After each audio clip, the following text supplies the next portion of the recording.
திருப்பூர் காட்டுப்பகுதியில் மது விற்பனை அமோகமாக நடைபெறும் வீடியோ காட்சிகள் சமூக வலைதளங்களில் வைரலாகி வருகிறது. திருப்பூர் ஊத்துக்குழி சாலை கூலிப்பாளையம் நால் ரோடு அருகில் உள்ள காட்டுப்பகுதியில் சட்டவிரோதமாக அனைத்து வகை மது பாட்டில்களும் டாஸ்மாக் கடை போன்று விற்பனை செய்யப்பட்டு வருகிறது.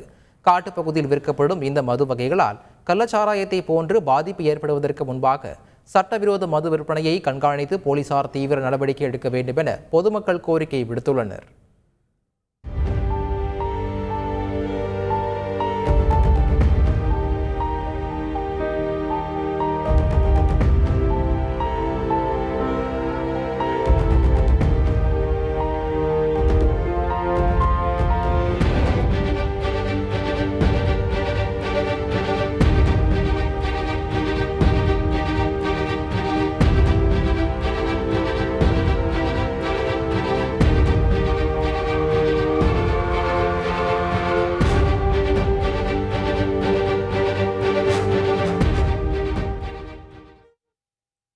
புதுக்கோட்டை மாவட்டம் சத்தியமங்கலம் கிராமத்தைச் சேர்ந்த சக்திவேல் என்பவர் உடல்நலக்குறைவால் புதுக்கோட்டை அரசு மருத்துவக் கல்லூரி மருத்துவமனையில் அனுமதிக்கப்பட்டுள்ளார்.